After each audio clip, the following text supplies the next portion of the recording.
Bom dia a todos.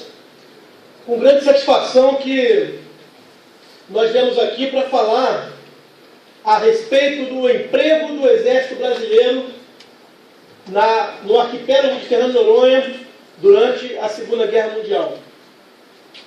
Esse tema, para mim, é duplamente feliz por dois aspectos. O primeiro eu vou declarar agora, o segundo só no final da nossa apresentação. Porque é um tema que eu comecei a pesquisar já no final do ano passado, no arquivo do Estado de Pernambuco, também comecei a fazer minhas leituras, que eu escolhi, logicamente um pouquinho ampliado, para ser fruto de um terceiro livro que eu estou escrevendo, estou chegando no segundo e já estou pesquisando para o terceiro, que será sobre Fernando de Noronha na Segunda Guerra Mundial. Não só em termos do Exército, mas a parte dos norte-americanos, a Marinha, a Força Aérea e assim por diante. O segundo motivo eu vou deixar para o final.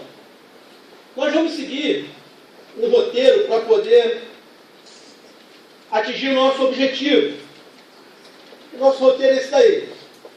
Muita coisa me foi facilitada pelas intervenções anteriores.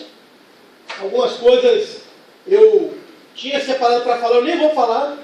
Eu vou só pontuar e vou seguir adiante, tendo em vista a riqueza da abordagem que foi realizada anteriormente pelos palestrantes anteriores. Mas a gente vai, como falou o Coronel Ferreira aqui na sua fala, partir do geral para o particular. Então não tem como a gente falar sobre Fernando de Noronha na Segunda Guerra se a gente não falar um pouquinho sobre esse sistema defensivo no qual o arquipélago estava inserido. E o nosso objetivo para esta apresentação é exatamente o que nós vamos abordar nessa transparência. Nós temos aqui Fernando de Noronha sendo sobrevoada pelo Zeppelin, uma foto bastante até conhecida, mas quando se estuda a Segunda Guerra Mundial, é comum a gente ouvir, ler, assistir documentários a respeito de ilhas que foram defendidas durante o conflito. Muito comum a gente ver isso na campanha do Pacífico, quando ilhas como Guadalcanal, Saipan, Tinian, Iwo Jima, Tarawa, Okinawa, temos aqui algumas imagens desses ataques, aqui o famoso Rice Flag em Iwo Jima, e também no Mediterrâneo, com a ilha de Malta, que foi ali o espinho no pé das forças do eixo, com relação à campanha do norte da África, porque Malta conseguiu ser defendida, mesmo ali nas barbas da Itália, ali na proximidade da África do Norte, dominada pelos alemães e italianos, e foi um grande empecilho para que o eixo pudesse manter a sua logística e contribuiu decisivamente para a derrota ali do Afrika Korps e dos italianos do norte da África. Mas, como eu disse, essas ilhas defendidas, algumas com sucesso, outras não, elas são muito notórias e notáveis. Agora, o que pouca gente sabe no Brasil, e eu vou até estender, até dentro do Exército Brasileiro, que nós tivemos a nossa ilha para ser defendida. Fernando de Noronha foi a nossa ilha a ser defendida. Felizmente, nós não precisamos combater para repelir uma invasão ou expulsar o invasor. Porém, nós estivemos preparados para tal, dentro das limitações de recursos que nós possuímos na época. Então, o nosso objetivo nessa apresentação é trazer uma luz, um início de um resgate de uma história que pouca gente conhece, que é a defesa da nossa Fernando de Noronha diante da ameaça de uma invasão. Então, vamos prosseguir que o tempo é curto. Como já foi abordado aqui, o Brasil inicialmente adotou uma posição de neutralidade na Segunda Guerra Mundial. Porém, antes mesmo do Brasil se alinhar com os Estados Unidos, também foi abordado aqui, a guerra chegou ao Atlântico Sul. E pela sua importância estratégica, logo foi possível verificar que dificilmente o Brasil poderia se tornar alheio a esse conflito. Então aqui nós temos uma cena muito conhecida também, o encouraçado de bolso alemão, Graf Spee, que foi cercado por uma força naval britânica, da Royal Navy, em Montevideo, e impedido de seguir viagem, ele foi afundado pela sua própria tripulação. Isso foi em 1940. Foi uma das primeiras ações navais da Marinha Alemã. E vejam que foi aqui ao lado do Brasil, bem ao nosso lado. Foi falado aqui também, não vamos nos alongar, o Brasil, naquele período de incerteza entre alinhamento com o eixo ou alinhamento com os Estados Unidos, o Brasil termina por se alinhar aos Estados Unidos. É estabelecida uma série de conferências, de negociações, e eu destaco aqui a Conferência de Havana, que já foi também citado aqui em palestra anterior, no qual acertou-se que qualquer ataque contra um país americano seria considerado uma agressão contra todos os países signatários desse tratado. Então, no final de 1941, quando os japoneses atacam território americano no Havaí, a ilha lá no Pacífico era um território norte-americano, à base de Pearl Harbor, o Brasil ele se alinha com os Estados Unidos, mas não declara guerra ainda. Os Estados Unidos, sim, declaram guerra ao Império do Japão, a Alemanha e a Itália. E o Brasil fica naquela condição de stand-by, alinhado com os Estados Unidos, porém ainda não um estado de guerra declarado. Ocorre que começam os ataques contra os navios brasileiros, os afundamentos, os torpedeamentos, o que motiva a declaração de guerra do Brasil aos países do eixo em agosto de 1942. Já nesse período é estabelecido, é celebrado o acordo militar com os Estados Unidos, Brasil e Estados Unidos, já foi detalhadamente abordado. Eu queria apenas pontuar alguns aspectos desse acordo. O que ele possibilitou na prática? A criação da FEB, a organização do grupo de caça, que foi para a Itália, também da Esquadrilha de Ação e Observação, a ELO, fornecimento de material bélico pelo Lend-Lease, também já foi falado aqui em duas apresentações anteriores, a operação da 4ª Esquadra dos Estados Unidos. Então, o acordo ele possibilitou a aquisição, em contrapartida ao fornecimento de bases, de uma série de meios, uma grande quantidade de meios, que nós podemos dizer que o Exército Brasileiro nunca tinha possuído em tamanha quantidade na sua história. Foi criado para organizar a defesa do Nordeste, a defesa do saliente nordestino, tão importante estrategicamente. Os teatros de operações, o Coronel Ferreira acabou de abordar isso, e um deles, e o que nos interessa aqui, o Teatro de Operações Nordeste. Para o comando do Grupo de Inspeção de Regiões Militares, foi nomeado um oficial bastante experiente. O general Leitão de Carvalho já havia sido representante do Brasil na Liga das Nações, em outras representações no exterior. Ele, ao receber essa missão, ele realizou um profundo reconhecimento com o seu Estado-Maior aqui na região a ser defendida e traçou o primeiro plano de defesa do Nordeste. Importante, aquilo que foi falado também pelo Coronel Ferreira, os meios dessa visita do general Leitão de Carvalho e do plano traçado, começaram a ser criadas diversas unidades novas. E decidiu-se também que unidades do centro-sul do país viriam para a região Nordeste. Importante, a gente vai falar sobre isso, que de todas as unidades que estiveram presentes em Fernando de Noronha, praticamente todas foram criadas no início de 1942. Unidades novas, com recrutas, com oficiais recém-egressos dos CPOR, NPOR, ou seja, com uma tropa ainda com pouca experiência.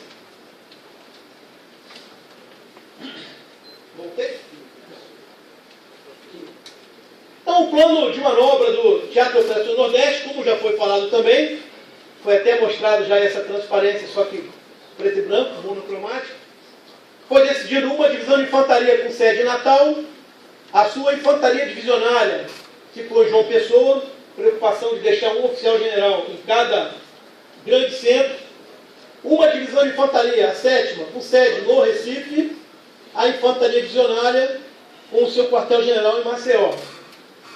Uma divisão de infantaria em reserva que não pôde ser mobilizada por falta de meios, mas o plano previa uma divisão em reserva. E, trazendo agora para a parte que nos toca nessa intervenção, o centro de resistência em Fernando de Noronha, complementando a rede de vigilância do litoral, que foi também aqui tratada na intervenção anterior. Os setores de defesa, constituído o setor norte, envolvendo Paraíba, Rio Grande do Norte, setor sul, Pernambuco e Alagoas. E como foi concebida a estratégia defensiva e o que Fernando de Noronha tinha a ver com isso? A intenção de manobra do Teatro de Operações Nordeste, ela estabelecia o chamado Triângulo Estratégico Defensivo do Atlântico Sul, que tinha os seus vértices em Natal, Recife e Fernando de Noronha. Então a decisão foi concentrar nesta área a principal zona de operações defensivas do Atlântico Sul, do Teatro de Operações Nordeste.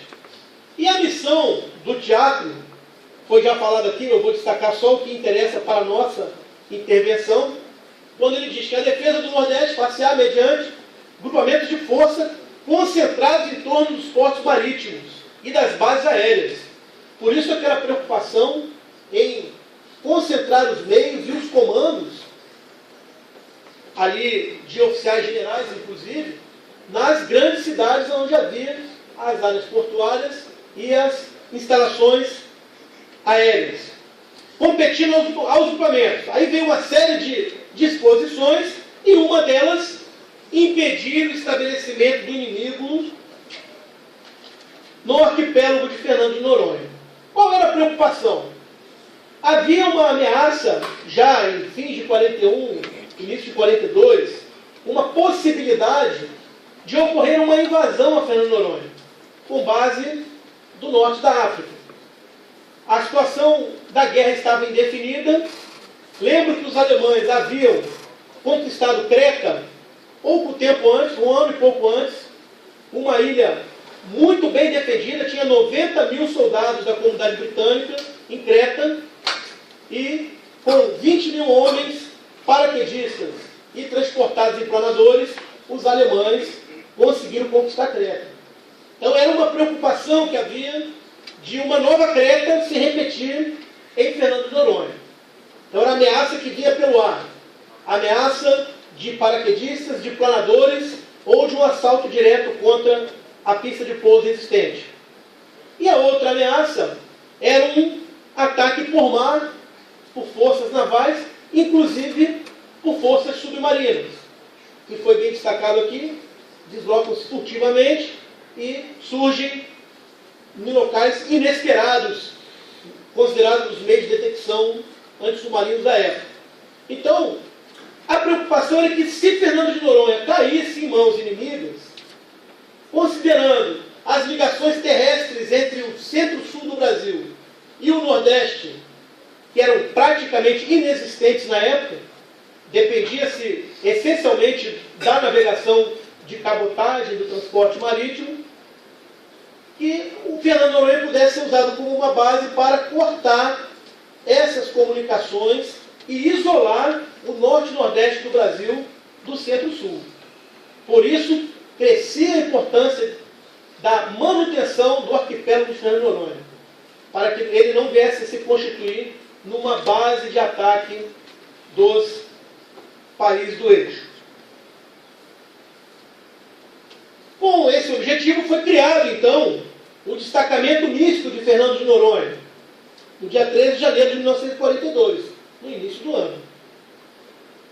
Por que destacamento misto? Porque foi uma unidade, uma grande unidade, na verdade, sui generis, que não tinha paralelo na organização militar do Brasil. Não era uma brigada de infantaria, não era uma divisão de cavalaria, não era um regimento, era um destacamento de tropas variadas com ênfase na infantaria e na artilharia, tanto de costa, antiaérea e de campanha. Além dos apoios necessários de engenharia, de transmissões, a parte administrativa, de logística, etc.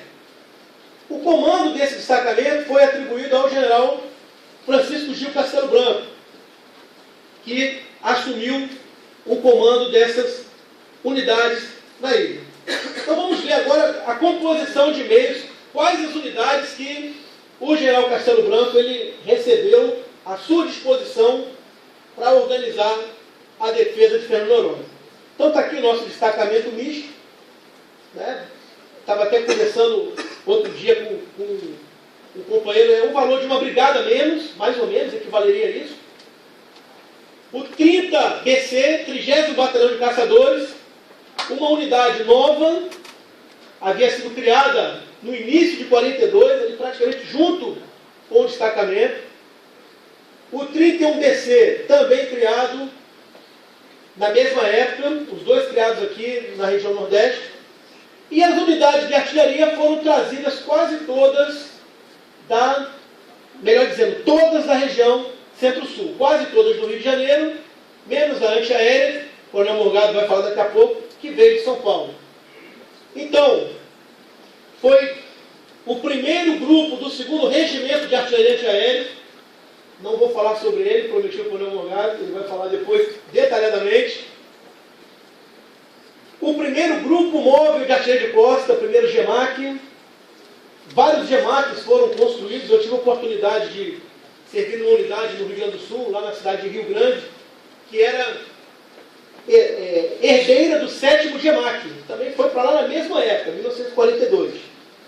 A primeira bateria de obuses, independente, e os apoios. Posteriormente, nós vamos ver mais à frente, chegou mais um grupo de artilharia, um grupo independente de artilharia, que ficou pouquinho tempo na ilha, apenas 4 meses. Mas essas eram as unidades que o comando do destacamento dispunha para defender a ilha de Fernando Noronha. Como foi bem colocado ontem pela professora Marieta, a ilha principal. As ilhotas vizinhas não são habitadas, não eram naquela época, e não foram desdobradas tropas nessas outras ilhotas. Vou passar algumas imagens da época. Aqui uma tropa de infantaria, numa formatura, ali na ilha. A gente pode observar aqui uma antena de transmissões, um posto de transmissões. Uma preocupação foi colocada ontem também na apresentação, a dificuldade de comunicações com o continente. Na época era um ponto muito sensível para a defesa. Aqui a foto que ilustra o nosso seminário é uma posição do primeiro GEMAC, com vários artilheiros presentes, os lendários canhões Vickers Armstrong, 152.4 ou 6 polegadas ou meia dúzia polegadas. Foram canhões de costa que o Exército adquiriu na década de 30 ainda, número de 99 canhões que prestaram serviços à nossa artilharia de costa até o iníciozinho da década de 90.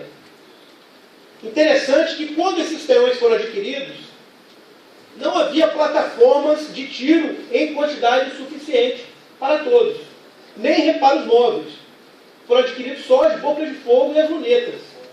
Então, quando chegou no Brasil, o primeiro lote, procurou-se fazer, em caráter experimental, algumas bases de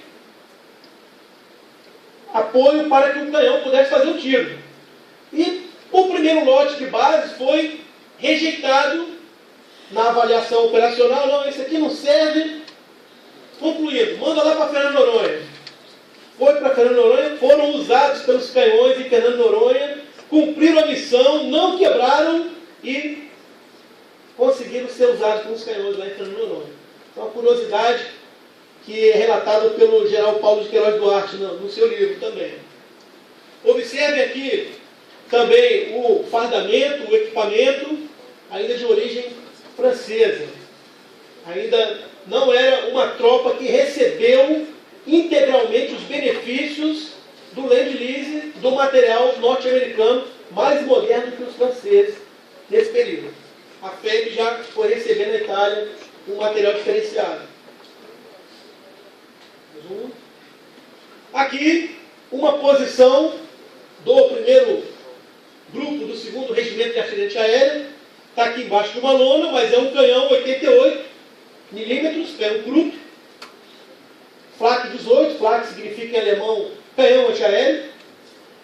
Esse canhão, ele foi usado na Segunda Guerra Mundial contra aeronaves e quando, na campanha da França, em 1940, o general Rommel comandava a 7ª Divisão Panzer, ele recebeu um contra-ataque blindado dos franceses, com uma força esmagadoramente superior, ficou um impasse e ele determinou que os canhões antiaéreos atirassem contra os blindados franceses. E o ataque foi completamente dizimado, o ataque francês, e um canhão 88 milímetros, ele passou a ser usado também numa versão anticarro. Canhões de origem alemã, adquiridos pelo Brasil, ainda na época de proximidade com a Alemanha. Existem muitos deles espalhados aí nas unidades de artilharia, no Museu Conde Linhares, unidade que eu servi lá no Rio, 21 Belog, tinha verdadeiras obras-primas da engenharia de artilharia mundial. E aqui ficou o plano de defesa número 1, criado pelo general Castelo Branco. Nada mais era que a distribuição das unidades dentro daquilo que se poderia defender. Então a gente vai observar aqui a região da Vila dos Remédios, mais ou menos por aqui, que era o principal centro populacional, principal centro econômico da ilha, e as unidades, o comando do próprio destacamento foi desdobrado ali, os apoios, a engenharia, as transmissões, a logística. O primeiro GEMAC ocupou posição próximo. O primeiro grupo, primeira bateria independente de obuses, que tinha canhões, obuseiros 105 mm de campanha, ali na ponta de Santo Antônio, depois mudou de posição. O 30BC ocupou, como foi falado ontem, as instalações incompletas ainda, que estava sendo construído presídio para os presos políticos, ocupou ali, hoje é a Vila do 30, como foi colocado. O 31BC, ele se desdobrou lá mais próximo à base americana, lá na Baía de Sueste, e a antiaérea ocupou posições em condições de defender a pista de pouso que está aqui no centro, em posições elevadas para aumentar os campos de tiro dos canhões antiaéreos. Foi estabelecido também vários núcleos de segurança, núcleos de vigilância, nas principais praias existentes na ilha, e a bateria de projetores Sperry, aqueles searchlights, que havia no GEMAC, ela foi desdobrada em vários pontos para iluminar um possível ataque noturno. Então, na ponta de Pedra Alta, aqui quando a viração, quando a Sapata, essa bateria, ela teve em algum momento os seus projetores distribuídos ali. Aqui uma outra visão, uma foto de hoje da ilha, mas dá para ter uma ideia mais ou menos da distribuição. O comando e a maior parte dos apoios aqui na região de Vila dos Remédios, primeiro GEMAC, o 30BC, a primeira bateria independente de obuses, e aqui a bandeira americana do lado de lá, Baía do Sueste, o chapo lá de lá da elevação, com o 31BC. Então dá para ter uma ideia que, dentro do que foi possível com as unidades disponíveis, procurou-se defender a ilha num dispositivo de 360 graus ou de 6400 para nós artilheiros. E como era o dia a dia do soldado na ilha? O dia a dia era de vigilância, de atenção e de treinamento, de exercício. e como falou a professora Marieta, de muita carência de tudo, de alimento, de água. Então eu deixei aqui uma fala de um soldado, se eu não me engano, pelo livro que eu tive acesso, acho que é o mesmo soldado que era ator, é esse mesmo, né, professor? O mesmo soldado que era ator, ele de Garanhuns, e ele especifica o trabalho que foi feito lá, né? Trabalhava dia e noite na fortificação da ilha. E logo se iniciaram os treinamentos antiaéreos. A ilha quase sempre era um eterno blackout, comum em época de guerra. Apagavam toda a iluminação existente, até o cigarro era proibido. Visão do soldado num dia de treinamento. Quando tocava a sirene de alarme, todos corriam para os abrigos, armados até os dentes. E os faróis de longo alcance, a bateria de projetores, Sperry, entravam em ação, vasculhando o céu. Quando se descobriu o avião, os faróis focavam nele, ficavam dirigindo, até que ele sinalizasse em cores secretamente para o Brasil, avisando ser avião aliado e autorizado a voar sobre a ilha. Então, cessava o alarme e voltava ao normal a situação. Esse era o dia a dia dos homens que estavam ali. Vamos dar uma corridinha aqui, que o sinal já brilhou para mim. Em outubro de 42, chega mais uma unidade, o Grupo Independente de Artilharia, equipado com canhões de campanha Schneider, Santos Chamon, tiro rápido, 75mm. Aquele canhãozinho 75 que a gente conhece nas nossas unidades de artilharia, que tem vários por aí até hoje como monumento. E os problemas enfrentados? Vários problemas.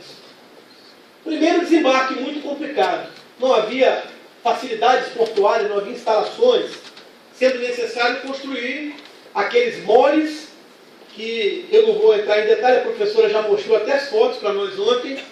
Primeiro pelos sapadores de Natal, as ondas vieram, derrubaram tudo, depois os pontoneiros de Itajubá, com uma equipagem trazida da fábrica de pontes em Curitiba. Conseguiu-se fazer o desembarque. Só para terem uma ideia, aquele canhão Vickers Armstrong, ele pesa 9,5 toneladas, só o canhão. Só para ter uma ideia assim da dificuldade que foi desembarcar esse material.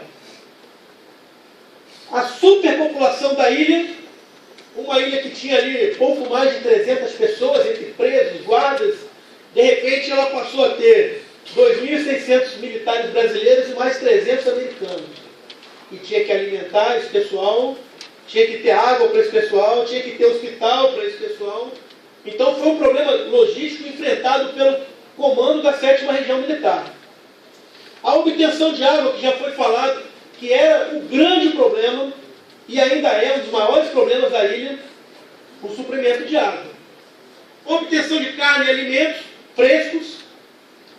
A carne, por exemplo, só para a gente falar da carne, ela era fornecida em quase sua totalidade por currais existentes aqui em Caruaru. Os animais eram trazidos para o Recife. O Serviço de Veterinário da 7ª Região Militar organizou um abatedouro de emergência.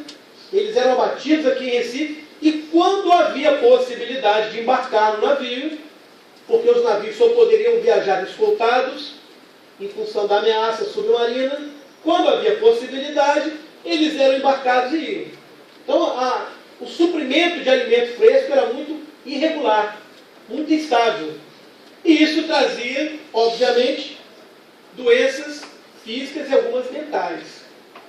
Dessa época, um relato que tem de um ex-combatente de um pracinha, eles chamavam de Fernandite. A doença, a pessoa que sentia no isolamento, com carência de água, com carência de alimento, com ameaça de ser atacado, tendo que ficar à noite na escuridão, no blackout, e o soldado começava a ter problema físico. Por isso, a importância dos rodízios que foram previstos também pelo comando. Aqui um relatório do Serviço de Saúde da 7ª RM, que ele fala, né? Condições de vida da ilha, alimentação incompleta, escassa, falta d'água para beber, higiene, a canequinha, foi falado ontem pela professora. Se exigem grandes esforços dos homens. E isso se acentuou com o incremento do caso de avitaminose, falta de vitamina e beriberi. Então era uma realidade do soldado brasileiro ali na época da guerra. Início de 1943, houve uma troca de comando. Então o coronel Ângelo Mendes de Moraes foi promovido a general de brigada e nomeado comandante. E ele estabeleceu um novo plano defensivo, baseado em quarteirões defensivos de infantaria. Como que era isso? Ele procurou compor uma reserva móvel mais forte, baseada nos remédios.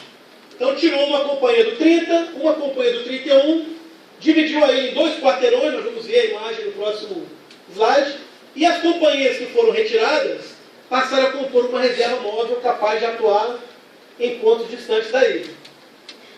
Então está aqui, basicamente a artilharia não mudou muito de posição, mas a ilha foi dividida em 2 quarteirões defensivos, o oeste a cargo do 31, o leste a cargo do 30, e a reserva foi constituída para atuar em toda a área da ilha. Aqui, mais ou menos, uma perspectiva, o limite passava pelo pico, passava próximo à base americana, para lá o quarteirão oeste e para cá o quarteirão leste. Em meados de 43, a situação já começou a mudar. A ameaça de um ataque já havia diminuído significativamente. Por quê? Porque a situação do norte da África estava resolvida. Os alemães e italianos foram derrotados no norte da África, no início de 43, e a ameaça de uma invasão diminuiu sobremaneira. Então, algumas unidades começaram a ser devolvidas para o continente. Primeiro foi o primeiro grupo independente de artilharia, que ficou só 4 meses, e o 31BC, que veio para Recife, daqui foi para Campina Grande, e hoje está lá o 31B motorizado. O general Mendes de Moraes foi nomeado para um comando no Rio de Janeiro, para a diretoria de material, e assumiu o coronel Tristão Alencar Araripe, historiador militar também, e passou a organizar o plano de defesa número 3. Com a retirada das unidades, ele teve que usar do princípio de economia de meios e passou a defender principalmente a vida dos remédios e manter um dispositivo de vigilância no entorno da ilha. No segundo semestre de 44, praticamente a guerra estava virada para o lado dos aliados. A Normandia já havia sido invadida, a União Soviética começou o seu contra-ataque, o seu rolo compressor contra a Alemanha pela fronte oriental, e no Pacífico os americanos faziam a sua tática de ilha em ilha, o leapfrog, salto de ilha em ilha, para vencer o Japão. E mais unidades começaram a ser transferidas para o continente, até que a guerra termina em maio de 45. Em agosto, pouco tempo depois, finalmente é extinto o destacamento misto, mais unidades são retiradas e é criada a guarnição do Exército, guarnição de Fernando de Noronha, que permaneceu até 1981, quando passa para o controle da Força Aérea Brasileira. Já chegando ao final, nosso tempo é bastante curto, o que foi Fernando de Noronha para o Brasil em termos de defesa? Foi exatamente isso aqui, ó. Foi o ponto mais avançado do nosso dispositivo defensivo. Demonstrou-se a adaptabilidade do soldado brasileiro. Não só do homem como soldado, mas da organização militar, dos comandos, em conseguirem levar para um local tão distante e com tão poucos recursos naturais e até mesmo materiais, uma tropa em condições de ficar pronta, em prontidão, contra um possível ataque durante 2 anos e 8 meses, quase 3 anos. A missão foi cumprida ali da melhor maneira e o Exército pôde, em Fernando de Noronha, dar também a sua contribuição para a defesa do Brasil, para a vitória brasileira contra o eixo. E eu falei que tinha deixado para o final aqui, acho que o tempo agora acabou mesmo. Tem mais 1 minuto? 5? Nossa, então tá bom. Um outro motivo que muito me trouxe a alegria de falar desse tema. O primeiro é a pesquisa, mas o outro motivo, alguns aqui sabem, a professora Marieta, já falei para ela, mas meu avô, segundo tenente Pefano Daróis, na época, ele foi para Fernando de Noronha junto com o grupo de artilharia antiaérea. Foi aprovisionador, ficou lá os 3 anos. Quando meu pai nasceu, meu avô servia lá, pegou um avião que fazia a rota ali o brigadeiro Eduardo Gomes arranjou uma vaga para ele ver o Rio, ver o meu pai quando nasceu. Meu pai nasceu em 42. Depois meu avô voltou para lá. Depois meu avô saiu dessa missão, foi voluntário para a FEB, foi para a FEB, permaneceu na Itália em 44, 45. Então essa exposição, para mim, pessoalmente, é com muita alegria que eu faço, porque eu a faço como uma homenagem a esse soldado que está aí, Epifânio Daró, meu avô. Com isso eu encerro e me coloco à disposição dos debates para qualquer esclarecimento. Muito obrigado.